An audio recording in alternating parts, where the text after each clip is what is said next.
You've got an exponential function that is modeling the population of an island n years after 2018. So write down a population in 2018.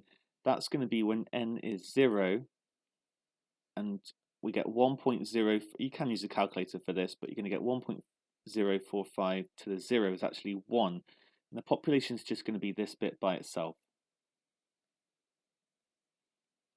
Write down the percentage growth rates used in the formula. Well, that comes from the multiplier, 1.045, which is 104.5%. They're the same thing. And so what's the percentage growth rate? It's actually going to be 4.5%.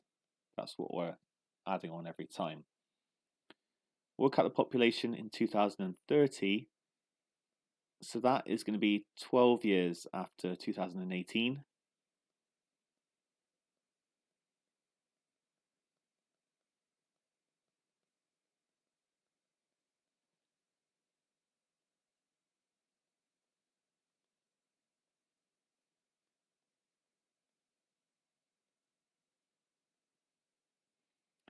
(11531.9). And actually, we do have. I'll decide what I round to in a second. 11531.9. 31, wasn't it? I've already forgotten.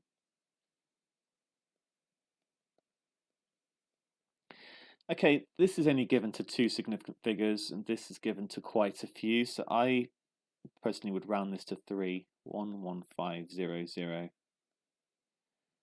I can't really be any more accurate than that, especially because it's a prediction a long time in the future. So it's hardly accurate as it is.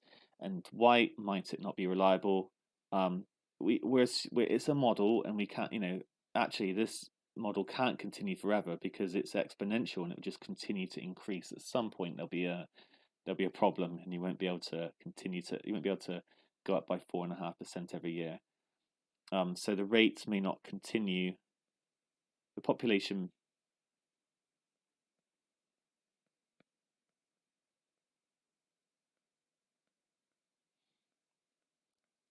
may not continue to increase by 4% each year.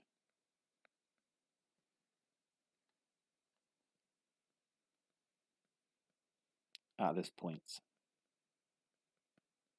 That's the idea of a mathematical model. Like, it might work well for some period of time, say the first 5 years, but then it might start to fail. So that's essentially what this question is getting at.